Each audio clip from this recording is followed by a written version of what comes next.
So here are your typical house fuses. See how big the filament is inside? And here's the size of the fuse we put inside the tape deck. And these two house fuses are equivalent to your circuit breaker that's in your home. It's going. You want to take the screws out of that first? Yes. Okay. No, I'm going to show a little bit of taking the screws out. Okay, so where is that screwdriver? I gave it to you, yep. I don't know where it is. And that's the regular one. Regular Phillips head, yeah. Yeah, so where's the Phillips? I gave it to you. It was over here somewhere. Oh, right there by the trash can. That's the regular one. Oh, okay. Oh, here it is, here it is. Okay. What is it, a Phillips head you need? I got it. Okay. You want to take the screw out on the other side? Oh, yeah. I'll try to. My back will let me do it. Oh, God. Okay. We got her.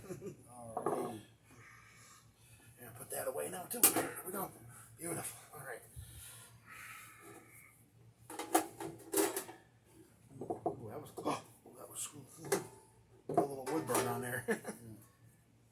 Wow. So now this is a nice 3-head expensive cassette deck. And there's no line fuse. And take a look there. Do you see any overcurrent protection in No, I don't. And this one's got the circuit board on top of the unit, and not below it. On top. Now that's unusual. Well, that's not unusual, but it happens. But I've seen that. You know, use it twice. Now we don't have any more 1-amp fuses in here. The only one we got is a 2.5. Okay, now this draws a lot more current. This one has 25 watts. So a 2.5 amp fuse would be 2. good. Okay, 2. Let's see. Okay, now this. Ooh, what happened? Uh-oh, I'm bleeding like crazy. I don't know what happened. Paper towel or something. Pause the video. Oh, wow. I can't. Actually, you know what it is? It's not it's not blood. Oh. You know what it is? What? It's that nail polish. Oh. Where did that come from? Oh, you touched probably the screws on the bottom of that other one. Oh, okay. All right, okay. I'm just gonna use your wet sponge to get it off. Okay. I just don't want to touch my clothes or anything. So I'm going to have to take this off here. Does that get a 2-amp out of here? Yes. I'll get that out while we're doing this. There's a 3. Most of these are 3s. They didn't give you much variety in here. 2.5. 2-amp. Right here. Okay. How much current does that draw? 25 watts. 25 watts. Okay, so a 2-amp fuse would be good. Now, when it kicks on and there's the big solenoids, it could kick it up a little bit more, right? Yeah, yeah. Do you want to do a 2.5? No, 2. Oh, 2, good. Okay. Oh, you have to take that out. Okay. Yes, so I'm going to take... Well, let's look at the cord, see if it's polarized. It's not. This is not polarized. Not polarized, no. So we have a brown, and they are together. And we have a white on and the cord. Okay, where's the cord going to? It goes in right here. So I'm gonna. Okay. Do you want to hold this while I? Yes. Okay, I'm gonna get the soldering iron out from underneath you. Okay. Okay, so I'm gonna pull this One out. And then we take and clear the hole out on that. Yeah. So we got the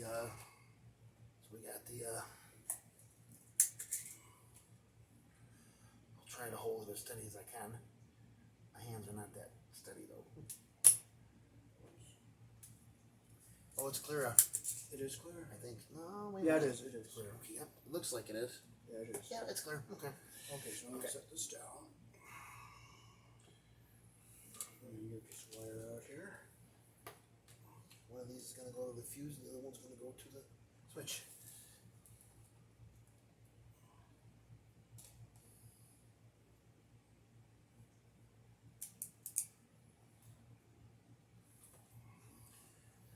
Okay, I'm gonna twist my strands together. Okay, stick it up like this. Make sure all my strands go through the hole. Okay, there, hold it up like that, and just hold the wire underneath there. And I'm gonna do Just like that. Okay, I'm gonna go over the arm with that. That's fine. You got it? Yeah, I got got iron? it. Okay. on the tip. Go over the iron with that. try holding this steady, but my hands aren't that steady anyway. Nah, they never have been. And I'll fill the solder joint up. There we go. Ooh. That was the back. That wasn't anything solder hit me. That's the back. It just... The pain. Okay, how does that solder joint look? Well, it looks good right there. Yeah, it looks good. Is it? Yep. Okay. It looks good now. Yep. And let's look at the bottom, make sure no strands came through. Came through. I don't see any. Do you? Nope. No strands came through that one. Zip this cord back a little bit. And grab the fuse holder we got right here. Yep. Okay. It's nice we don't have to use the flux. No. Why did you find out you didn't have to use it? This is rosin core solder. Yeah, so it's got the flux built into it, which is nice. That's what it means, rosin core, which means flux built into it. So you ain't got to use flux on it, which is good. It saves a lot of time. Instead of dipping everything in flux and everything else. Unless the wire's all tarnished and stuff. Yes, then you have to use the flux. That went through. So yeah, make a loop. Loop. I'm gonna make that a little bit bigger.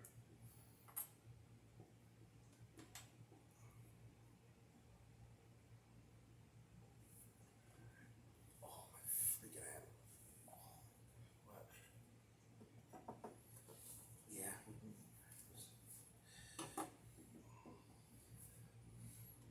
I'm tapping for work. Tapping for work. Tapping. Okay, making sure all my strands are through.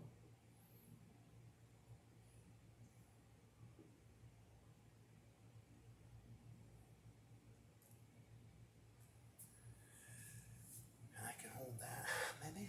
No, I'm gonna use this for this. Okay, use that.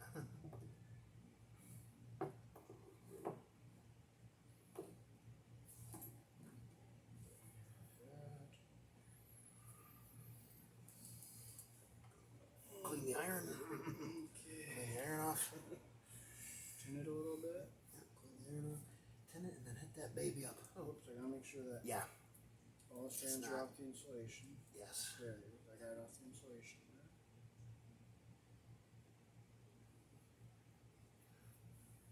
Boy, freaking.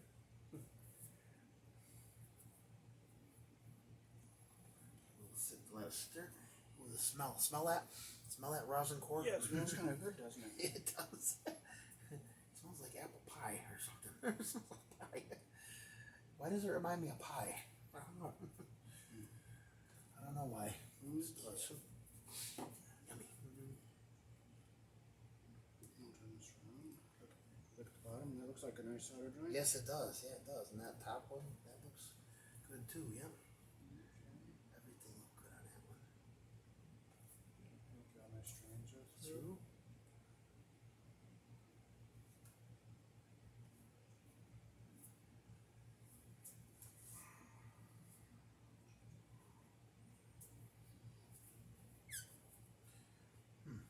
Okay, so I'm gonna do What was that?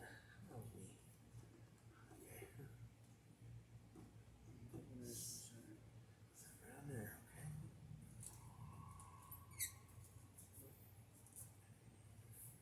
Why does, I don't know why. Okay, now this one I'm gonna have to come around from the other side to solder. Yep. Why does, oh, I just do Tin my iron a little bit. squeak.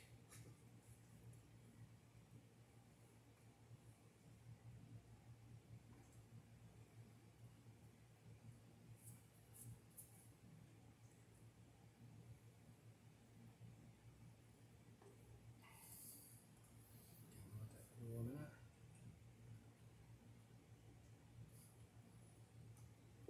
Okay, how's that look on the bottom? Good. And then the top to the other side? Okay, and that looks good The there. other side, other side looks good too. Okay, so do you want to hold this like this, and I'll bring the camera down and show my Yep. solder joints? I got it. I can hold that out like that. I got it. Okay, okay. Got it.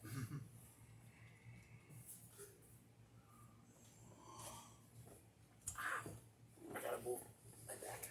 There we go. Oh, it's killing me, is it? Yeah. So there's the solder joints I made. The blue wire on the board and the two on the fuse block. Okay, it's recording. That's the back. I got that back. is. My back is. Okay, so now we can reassemble this. Yep.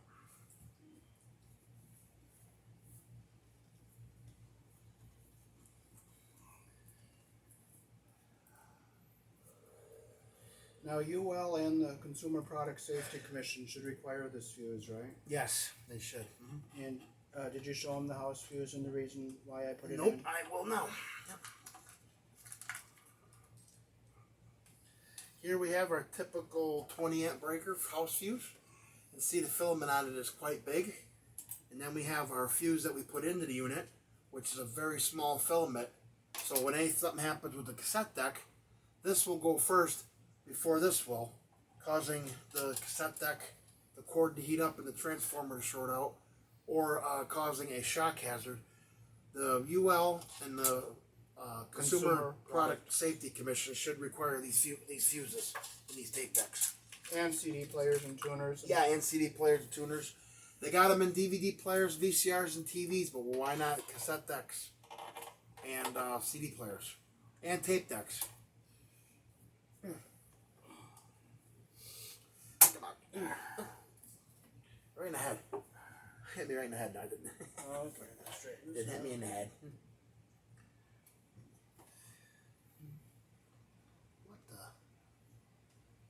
Oh, okay, that's the switchboard. Okay. What are we missing? Nothing. Okay. You got the fuse for it? Yes, I do.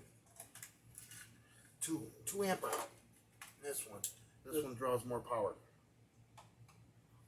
We usually put a 1 amp in there because they only draw like 10 watts, but this one draws 20. 25 because of the servo motors and then the solenoids in it.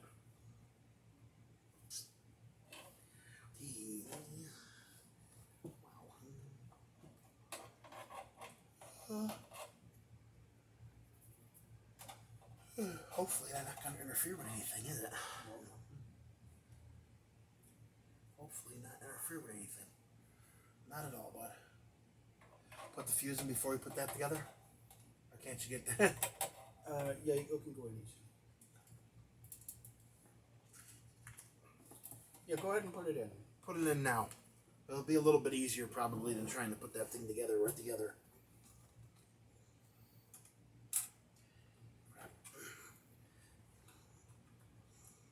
The edges of these cassette decks sometimes are sharp. You don't want to cut yourself on them. There we go. Okay, I'm going to tin my iron since I'm all done with it. Yeah. And I'll turn it off so it'll start cooling. Yep.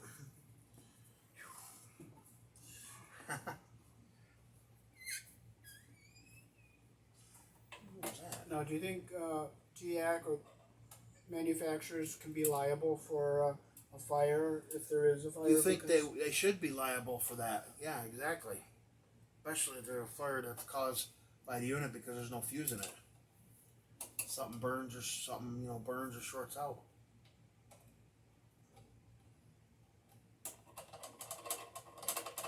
And you are an authorized service center. Yep. Yep. Certainly am, Ollie.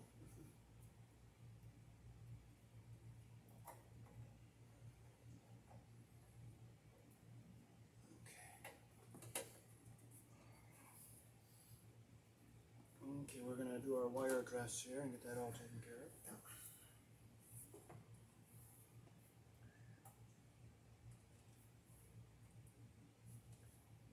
Wire dressing. Okay, I'm going to bring it back in here a little bit. I'll get a zip tie right here. We're gonna do our wire salad dressing. Yes. Get it? Yeah. You always say that. Yep. Wire salad dressing. Or wire salad dressing. Or salad wire dressing. Either way, yummy. Yeah. Right? Yeah.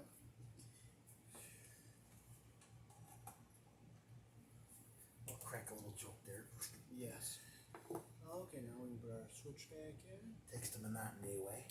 What was that little clip? Is that part of it? That goes on here? yes, it goes. Little clip on there. Okay, and that holds that plastic rod on there. Yep. So it don't come off. Just clips in like this. Let me see. Like that. Oh, really? Okay. And it's in all the way? Yeah. Okay. So how does that look? Well, that looks great. Yeah, it looks great. Cool. Alrighty. And I'll get this in the sticker. And the fella, and